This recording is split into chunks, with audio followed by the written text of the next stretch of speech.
la logique, vous avez vu, c'est une épreuve assez originale quelque part, parce que vous avez en série double une série verticale et une série horizontale. Le principe est simple, je ne vais pas trop m'étendre sur la question, parce que le principe est vraiment simple. Vous avez un critère qui existe à la verticale, un critère qui existe à l'horizontale, et la réponse que vous devez trouver est une réponse qui respecte les deux critères en fait, en même temps. La question, c'est que sont ces critères? Il y en a beaucoup, vous apprendrez qu'il y en a beaucoup des critères, hein, on n'est pas là pour les lister aujourd'hui. En tout cas, il y a beaucoup de critères qui existent. Et ces critères, on va dire qu'il y en a à peu près une dizaine pour les séries doubles où il y aura des chiffres, et à peu près 5 ou 6 critères pour les lettres. Mais chaque critère devrait être connu par cœur, parce que quand même vous connaissez vos critères, malheureusement, parfois c'est pas suffisant. Donc il faudra aussi faire appel à d'autres petits critères qui sont des critères, on va dire, subsidiaires, des critères, on va dire, qui découlent des gros critères. En tout cas, ici, la question numéro 1, vous aviez en logique, donc la question numéro 1. À la verticale, vous aviez 8 et 64, et donc on voit bien ici que 8 au carré égale 64. Je vais vous couper en deux en fait. Donc ça, c'est des critères qu'on appelle de séparation carrée. Et à l'horizontale, vous avez une somme des chiffres qui vaut toujours ici 20. Et c'est donc la réponse B.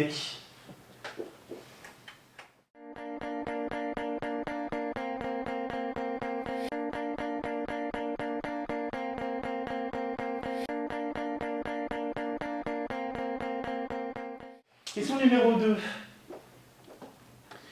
Vous aviez ici en fait dans la série verticale, c'est très intéressant ça. Voyez-vous, c'est quelque chose qu'on avait déjà anticipé à la prépa. C'est le fait que les multiples peuvent être tout à fait sélectifs.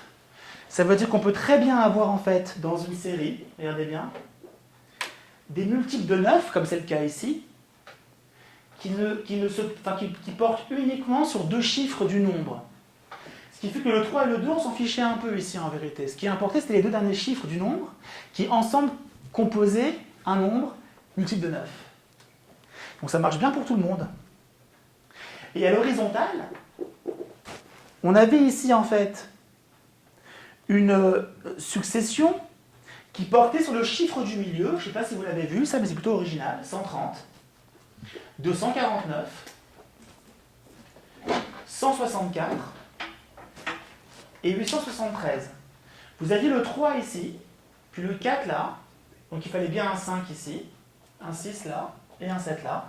On a ce qu'on appelle une succession interéléments qui s'appuie sur le chiffre du milieu. Et en fait, ici, il fallait vraiment observer cette règle-là qui est assez classique, hein, et de répondre, donc, la réponse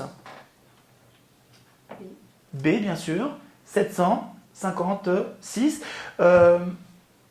Non, parce que c'est pas 9 fois, c'est combien 9 fois 6, 54, hein, donc c'est la D en fait. La D. La D parce qu'il nous faut deux chiffres, mademoiselle, à la fin du nombre, qui composent un nombre divisible par 9, et avec un 5 au milieu, donc 154.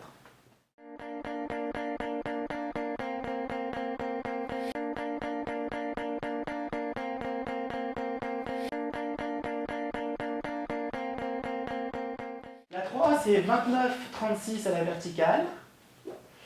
Et regardez, c'est un critère assez amusant. En fait, on va séparer en deux comme ça, multiplier les chiffres entre eux, 18 et 18. Ne soyez pas inquiets, il y a des critères qu'il faut connaître, et après il faut s'entraîner beaucoup. Donc voyez-vous, quand vous séparez en deux, le produit des chiffres à gauche vaut le produit des chiffres à droite. Donc par exemple, dans 26, 34 à la fin, 2 fois 6, 12, 3 fois 4, 12.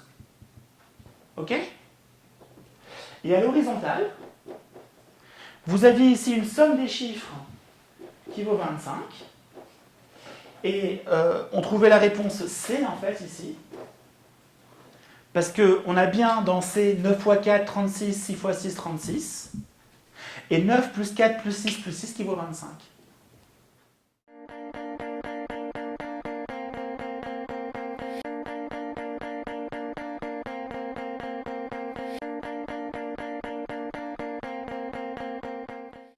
Vous allez avoir ici, en fait, deux choses qui se passent. Enfin, en fait, une seule, pour être précis. Parce que vous avez en fait ici deux lettres qui se suivent avec un saut de deux lettres. Hein. Vous sautez en fait deux lettres qui sont en fait Q et R.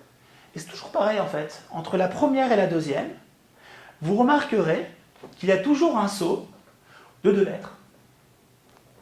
Et à l'horizontale, vous remarquerez qu'on va avoir ici une succession qui se joue au niveau de quoi? De la troisième lettre. Si je prends BCG, que je prends ensuite ZDI, puis BHK, puis HKM, qui est la bonne réponse normalement, puis LKO, regardez bien ce qui se passe ici.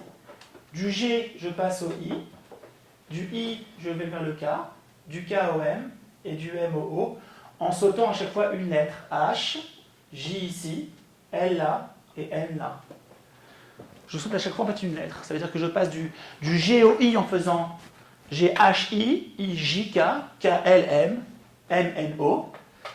Ce qui nous fait en fait ici une succession qu'on appelle interélément qui porte sur la troisième lettre avec un saut d'une lettre. Bon, c'est un jargon un petit peu curieux, mais voilà, ça nous permet de nous comprendre tous ces qu'on est là ensemble aujourd'hui et de trouver en fait la réponse HKM qui est la bonne réponse, réponse C.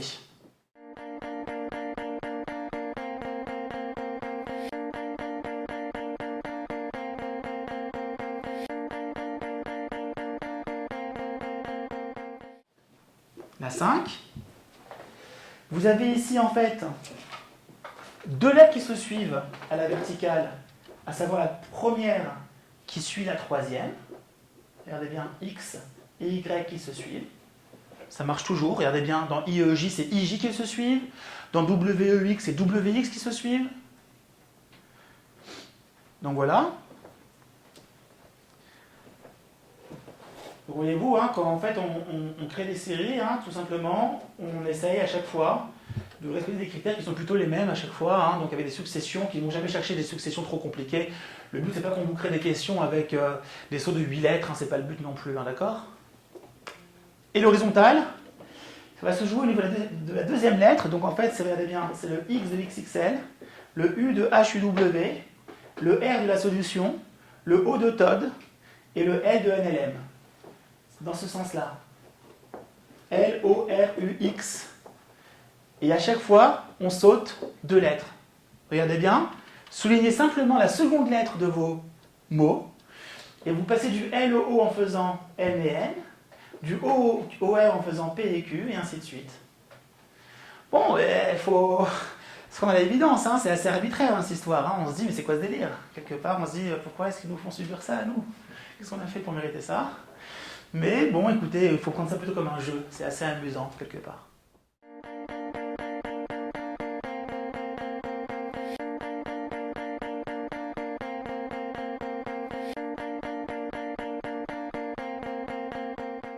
Pour la question d'après, la 6e, je vais prendre une méthode qui est celle des Joti, en fait. C'est de convertir vos lettres en rang. Vous verrez, c'est une méthode que j'adore beaucoup dans mes ouvrages. C'est une méthode que beaucoup d'étudiants d'ailleurs utilisent le jour J. Ils apprennent les rangs par cœur. Donc ils savent par exemple que Laetitia c'est 12, 1, 5, 20, 9, 20, 9 et 1. On convertit en fait toutes les lettres en rang. Et regardez bien comment ça marche. NKL. NKL c'est quoi NKL? C'est 14, 11 et 12. Ensuite, on a BMN, c'est 2, 16 et 14. HPB, c'est 8, 16 et 2.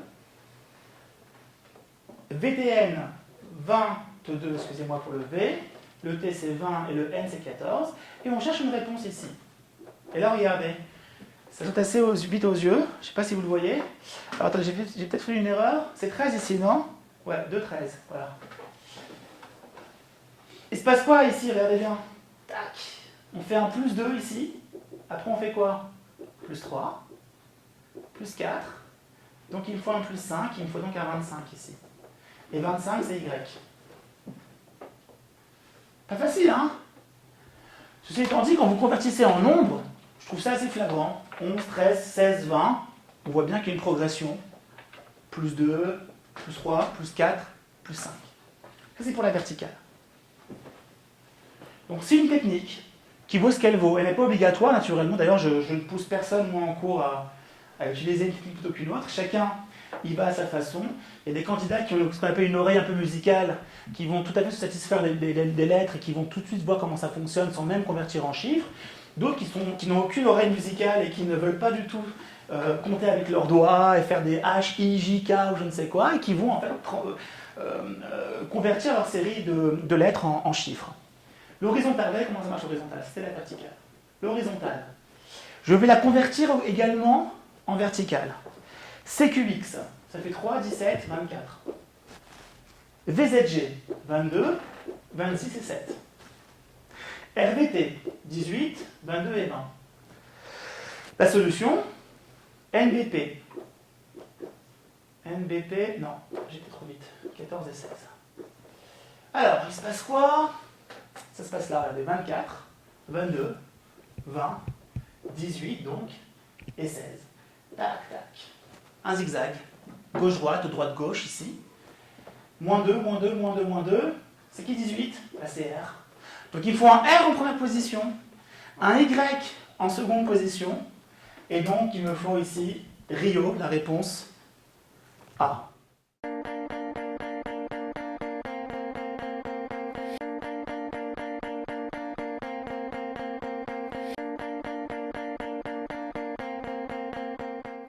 Quand vous comptez le nombre de côtés et le nombre de dièses, non, oui c'est ça, dièse, voilà. Alors on a d'abord 3 côtés et 0 dièse, 4 côtés, 2 dièses, 6 côtés, 5 dièses. Une fois qu'on a fait ça, on joue. On fait 3 plus 0, 3 fois 0, 3 moins 0. C'est quoi 3 moins 0? 3. On fait un signe négatif. Hein. 4 moins 2, 2. 6 moins 5, 1. Donc il faut 0. 3, 2, 1, 0. Et c'est donc la réponse ici, C, qui marche parfaitement.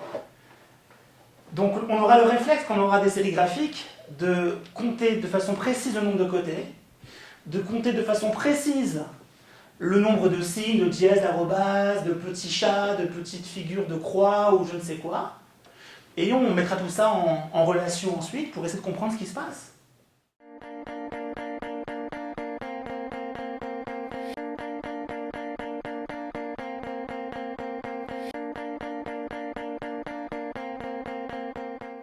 La question 8 est une question, on va dire, très classique, dont on s'inspire ici largement. Quand on regarde ce que font les annales du Taj Mahal, on a une succession de nombres premiers. Regardez bien ici le nombre premier. C'est qui? C'est 5, 7, 11, et donc il faut 13, bien sûr. Et après, pour les lettres, on a quoi? On a une barre, ce qu'on appelle une barre, une allumette. Regardez le I. Le I, c'est comme une barre, en fait. Le T, c'est quoi le T? 2 barres. Le N, c'est quoi le N? 3 barres, bien sûr. Donc on a 1, 2, 3, 4, hein, il faut quelle barre? Et c'est qui les quelles barres alors ici? Avec un 13? Le E, bien sûr. Le E pour quelle barre? Et c'est donc la réponse ici, A. Et voilà. Oui, j'aurais une question. Comme quand par exemple on a des lettres comme S ou O. Elles ne rentrent pas dans les barres en fait. Ah, c'est pas des barres. Non, c'est où on est tout barre ou on ne l'est pas. D'accord, ok. Voilà, déjà c'est suffisamment bizarre ces barres-là qu'ils nous ont inventées. Donc bon, ça existe dans beaucoup de tests psychotechniques, hein. C'est pas comme s'ils ont inventé quelque chose hein, là-dessus. Ça fait partie de tests qu'on retrouve dans beaucoup de tests pour les recrutements administratifs, militaires, beaucoup aussi dans les tests psychotechniques pour les universités américaines. Donc on va avoir des choses assez classiques. Donc déjà, bon, c'est un peu curieux de se dire qu'on part du principe qu'une lettre, c'est aussi un objet graphique avec des barres. Donc on part du principe que le P, de toute façon, ne rentre pas dans le rang parce que même s'il y a une barre, c'est pas l'ambiance, quoi. C'est pas l'esprit.